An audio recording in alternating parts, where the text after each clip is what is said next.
news, everyone! If you do ever have anything you want me to talk about, make sure you're jumping into the Discord, and there is a news channel. You can drop whatever articles you would like me to talk about. So apparently Nintendo was teasing a game recently. It was Emio, and it had kind of a smiling man. Apparently it is actually a teaser for a game which is a brand new entry in a 35-year-old series. I think this was pretty weird. I have a trailer as well. Just 1 week after teasing an urban legend horror game that it deemed inappropriate for some users, Nintendo revealed why its mystery project Emio is all about. It's a new entry in the 35-year-old Famicom Detective Club adventure game series, and it's out next month. Emio the Smiling Man, a Famicom Detective Club, is a brand new game built around the original urban legend conceived for the title. Series producer and writer Yoshio Sakamoto said in a video published by Nintendo on Wednesday. The legend surrounding Emio is that he appears in front of crying girls, promises them a smile that will last forever, but Emio is a killer, and he leaves his victim dead and wearing a paper mask with a smile scrawled upon it. Insane. So yeah, I have a little trailer for that as well. I thought that was pretty interesting because they did this whole, kind of secretive marketing and everything for it. Just kind of cool to see, and what it ended up actually being. So yeah, let's take a look.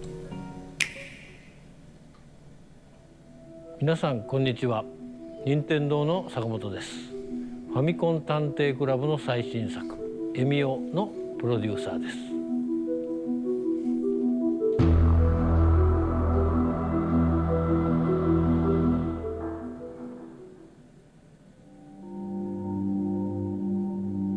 ファミコン探偵クラブは30年ほど前に消えた後継者と後ろに立つ少女という2作品を発売したファミリーコンピューターディスクシステムのアドベンチャーゲームシリーズです。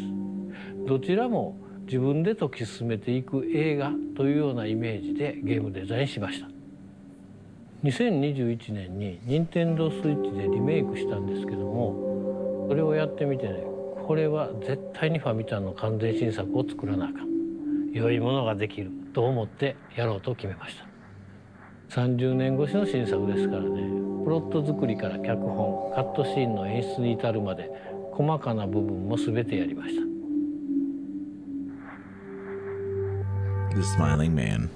エミオとは泣いている女の子の前に現れて、その命と引き換えに笑顔の紙袋を与えるという本作オリジナルの都市伝説です。都市伝説ってそんなんただの噂やんって思うけど、幽霊とは違うリアリティっていうか生々しさがあるんですよね。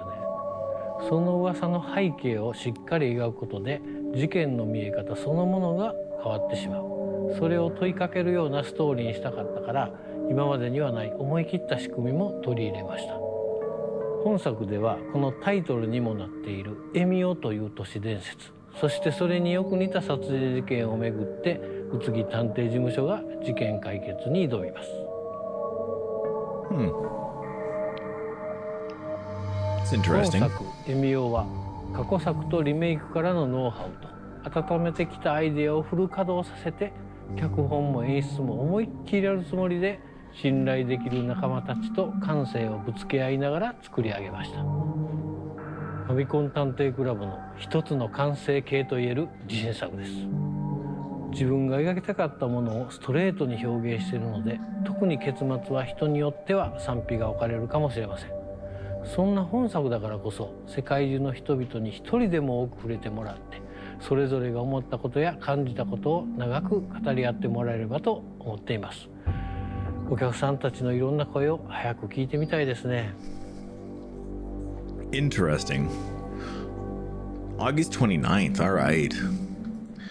So yeah, he's very very high in the game, obviously, but Yeah, so pretty cool. So you're working as a detective, trying to solve some mysteries around some things that are happening that are very similar to the Smiling Man. Could be very fun. Definitely interested to see more about it. I was hoping they were going to show a little more, but it was cool to see director kind of talk about it and everything. Very, very cool. I think it was like sometime at the beginning of this year, maybe it was a little bit last year or whatever. There was a game that came out that was, God, this title is so wild. Yeah, you want those games, right? So here you go. Now let's see you clear them. This is the title of the fucking game, and it was essentially just a developer kind of taking all these like wild mobile ads that you get for games that are not how the games are actually, end up being. So they kind of show you like, oh, this is, here's the ad or whatever, and then you play the game and it's not actually like that. Apparently the developer of this game took all those and made them into real games and then released them as like a series of games that you could play. And apparently they are going to go ahead and do a sequel. Developer Monkeycraft Co. and publisher D3 publisher D3 publisher, oh my god, has surprised released Yeah You Want Those Games Right. So here you go. Now let's see. Clear them 2 for PC via Steam, Nintendo Switch, PlayStation 4, and PlayStation 5. The micro game collection arrives almost exactly 1 year after Monkeycraft's original. Oh, nice. Okay. Bringing enough new mini games to fill an app store. The bit is that each game featured in is based on some mobile game advertisement you've likely seen floating around social media. Players have criticized certain ads for not properly representing the actual gameplay being offered, but that's where Monkeycraft comes in. So yeah, I'm sure everybody's kind of seen some of these kind of mobile ads and shit. It's just they're always like really kind of all over the place, and you're like, oh, okay, but they, yeah, like I said, whenever you actually get to check out the games, they're nothing like what you've seen. But so yeah, this company has gone through and actually made them into games and everything. So yeah, pretty cool. Definitely check it out. Oh yeah, I saw this and I was feeling a little conflicted. So the Russo brothers are in talk to return to Marvel to direct the next 2 Avengers movies. Pretty recently, Marvel has kind of moved on from in the next Avengers movie. They're kind of moving on away from like the whole Kang thing because like he had some issues. Some legal issues that were coming up, and so they were kind of moving away from all of that. And then I think they were moving on from the director or something. I can't remember exactly what was going on, but essentially they're gonna go ahead and or at least start to talk to the Russo brothers to come back and direct some more Avengers films. They did Infinity War and Endgame. But they also did some other Marvel movies. I'm trying to remember which movies. They did Captain America, The Winter Soldier, Civil War, Avengers Infinity War, Avengers Endgame, and I think that's it. So yeah, they're just, definitely behind some of the better Marvel stuff, but it definitely feels like Marvel's kind of like, I don't know, we need to get back to that, so let's just talk to the people who did those movies. Yeah, this very much feels like a give up play here. Like they're like, I don't know, let's just get those guys. I'm not mad, I'm just, I'm not upset about it. It seems very clear exactly what's happening. Like they're like, Marvel's not really sure what to do, and they're just like, we need to recapture some of that, and so they're just bringing back the same people. Okay, so I'm Those movies are good. Winter Soldier was probably my favorite. Yeah, those are good. They are good movies, man. Winter Soldier was good. It was really good. So I think I like I said, I get it. It's just it feels very maybe a little desperate is kind of what I'm thinking. In a massive Marvel surprise, Infinity War and Endgame directors Joe and Anthony Russo's, best known for as the Russo brothers, are reportedly in talks to return to the MCU to direct the next 2 Avengers films. The news comes via a THR report today, which cautions that talks are still in early stages, and IGN has reached out to Disney for comment. Previously reported that Deadpool and Wolverine director Sean Levy was Marvel's top choice for the Avengers 5 job, although he had turned it down in the past. THR notes that multiple names were in contention for Avengers 5 and 6. Shang-Chi's director Destin Daniel Cretton was originally set to take up the helm, although he stepped away in November 2023. Yeah, I was trying to think. I was pretty sure that somebody was going to do it, and then they kind of were stepping away. So, yeah.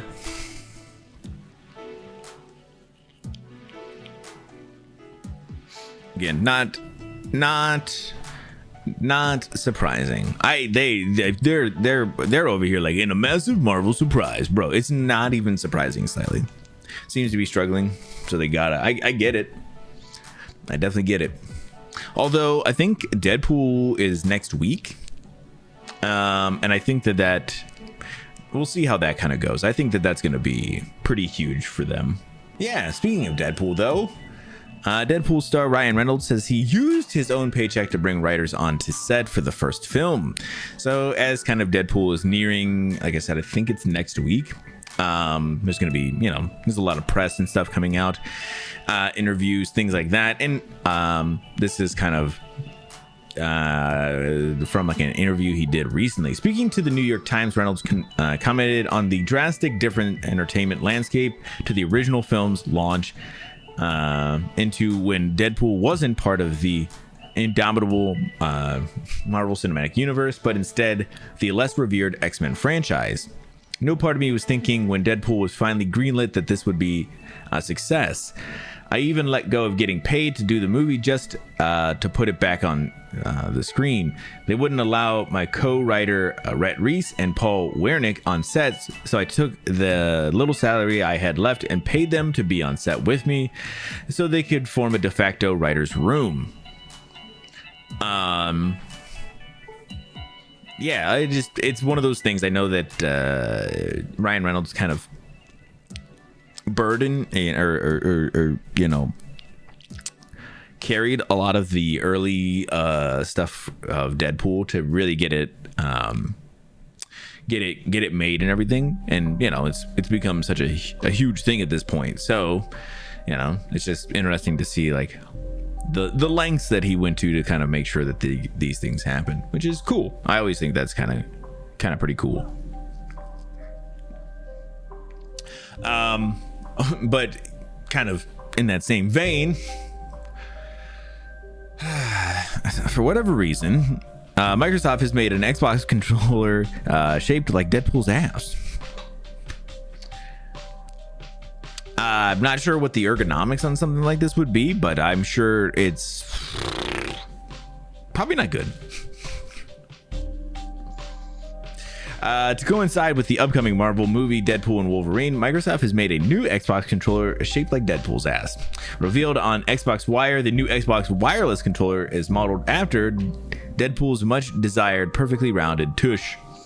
Marvel called the new Xbox pad the cheeky controller and said it channels Deadpool's buns of steel in its firm yet surprisingly comfortable grip.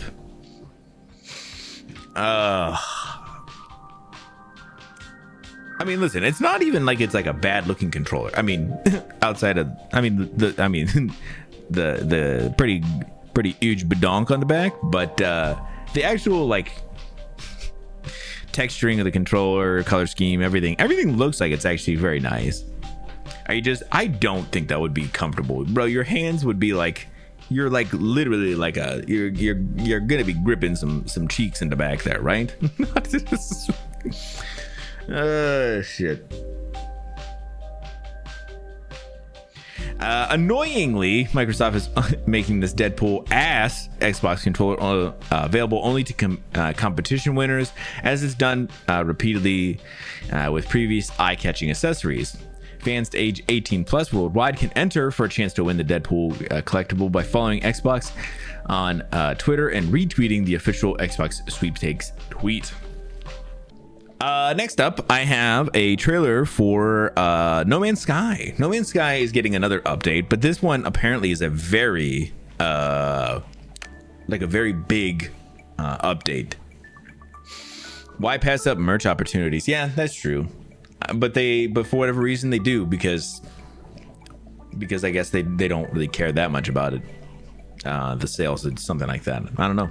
I would think you would try and sell it too, but yeah, so apparently No Man's Sky is getting this update. It's called Worlds Part 1, and this apparently is going to be kind of a general overhaul of the entire game. I watched a thing of Sean Murray, who is the I think he's like the head honcho over at I think it's Hello Games or whatever it is. And he essentially said that they're working on this next game, and they're taking some of that they've learned, and they're like, well, let's go ahead and put some of that into No Man's Sky. So yeah, they are updating the entire universe, updating some of the physics and of like water and all kinds of stuff. It is crazy. This looks insane. So let's take a look real quick. And yeah, so always just for these ones, they always are showing up in the top left all the new updates, like all of the new things. They're usually showing off in text while everything's going on. It's hard. I feel like I always watch these like twice, because I watch like the main, like everything they're showing me, and then I'm going back and reading everything. So just be aware. Introducing No Man's Sky version 5.0. A complete refresh of the universe. With new technology, new flora and fauna, and new gameplay.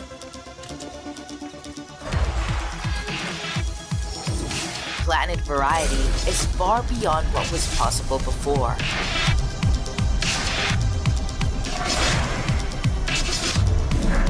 Oceans have waves, reflections, and more variety. Planets have wind patterns. Waves are dynamic and react to weather.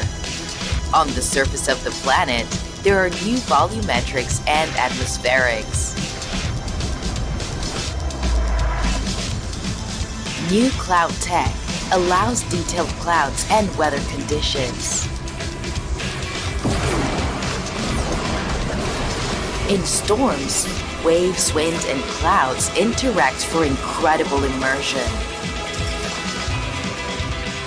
New creatures are out there to discover. With a combat-focused expedition.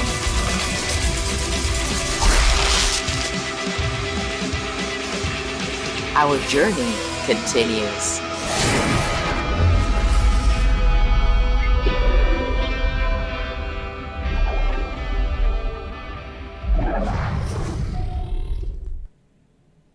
Damn. Yeah, it is crazy. I love seeing how the community reacts to this, to everything, because everybody's always like, bro, like Hello Games, when No Man's Sky first came out, like it did not live up to the hype, but they have gone through and just absolutely knocked it out of the park, so far beyond what everybody I think expected at this point.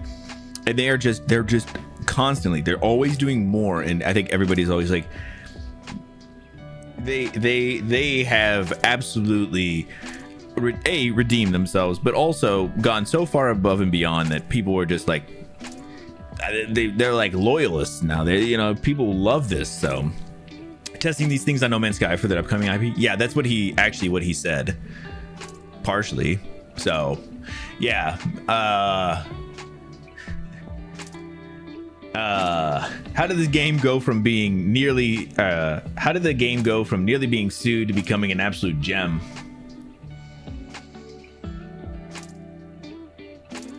Definitely a test for Light No Fire, obviously.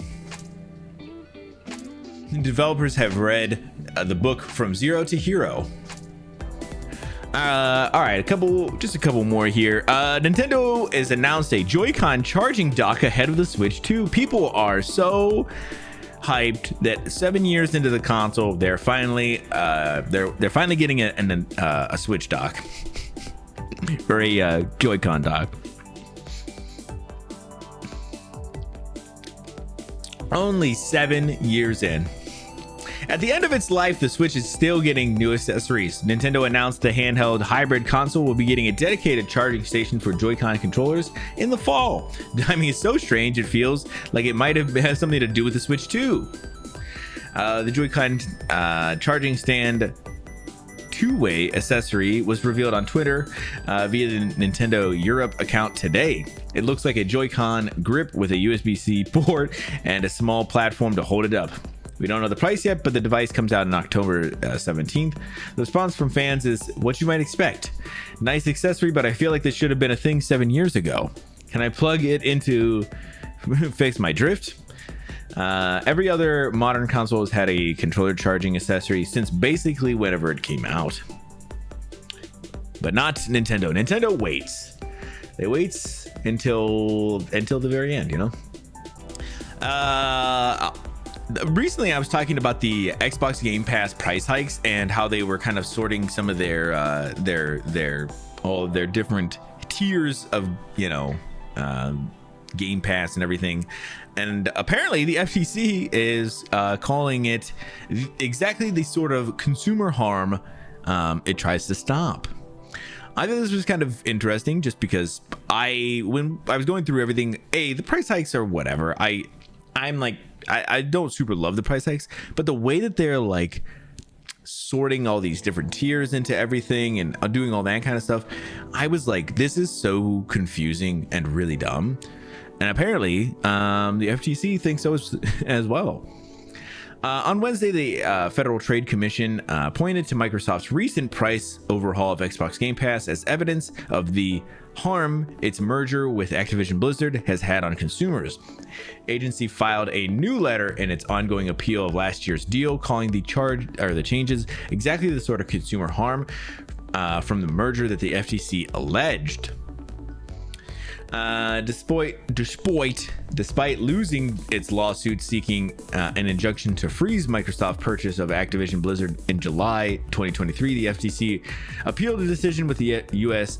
Court of Appeals for the Ninth Circuit. While it awaits a final decision from those justices, the FCC has been filing additional evidence to support its claims that the merger would hurt competition in gaming and hurt customers, including a letter from earlier this year after Microsoft laid off nearly 2,000 employees across the newly acquired teams.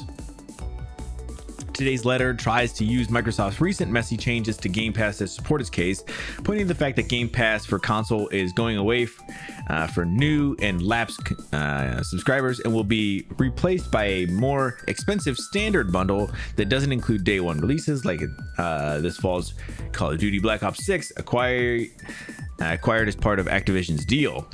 The result is that only the Game Pass Ultimate subscription, which is now $20 a month, will include the access to all Game Pass games. Oh, nice! Somebody does have a whole spreadsheet of it, because this is what I feel like what I needed when they were talking about it, because I was fucking confused. I play video games, guys. I'm on the internet. I understand some things. And I was fucking confused. I need like a chart to tell me what's going on. Give me prices and what I'm getting and not getting in certain things. I love the check mark system, you know? Show me what I'm getting, what I'm not getting. Microsoft's price increase and product delegation combined with Microsoft's reduced investment in output and product quality via employee layoff. See FTC's February 7th, 2024 letter are the hallmarks of a firm exercising market power post-merger. Also points to a statement Microsoft made in its filing during the trial last summer, suggesting Game Pass wouldn't get more expensive just because Activision Blizzard games were added to it. Obviously, we'll see. I think the FTC kind of sounds like they're just salty about everything still. I have a feeling that they're not going to reverse the decision on this, but it is kind of interesting to see, some of the stuff that Xbox is doing, especially with Game Pass and all that kind of stuff. Is just it's convoluted and it is really fucking confusing. But yeah, sorry, I don't even think the FTC has much of a case here yet. But lastly, I wanted to talk about apparently comedy legend Bob Newhart, whose long career included roles in Elf and The Rescuers, has passed away at 94.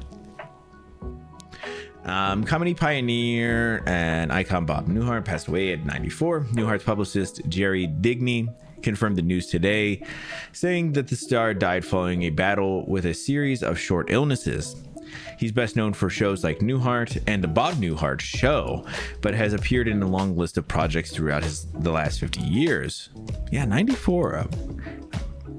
It's one of those ones where when we talk about when people pass away, you're like, some people you see and you're like, that's so young.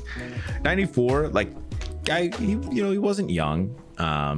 And I don't think that, people are saying as much, but still just an icon, and it's definitely sad to see. Newhart, an artist with 1 Emmy, 1 Golden Globe, and 3 Grammys under his belt. Oh, that's pretty crazy. A lot of diversity there. Died in Los Angeles today. He emerged into the comedy scene with roles like Hot Millions and Catch-22, but it wasn't until Bob Newhart's Show that audience got a taste of his dry humor and wit. His run then continued with 1982's Newhart, which took over the 80s until its conclusion in 1990. Some fans may recognize Newhart from his roles as Sid in Legally Blonde 2, Papa Elf in Elf, or Lou Sherman in Horrible Bosses. Recently made an appearance in Big Bang Theory and Young Sheldon. No, very, like I said, always very sad, but, got to have a long and very good career. But yeah, if you have anything that you really enjoyed seeing Bob Newhart in, or anything he was doing, it's a good time to go back and enjoy those, and just kind of get to pay the respects.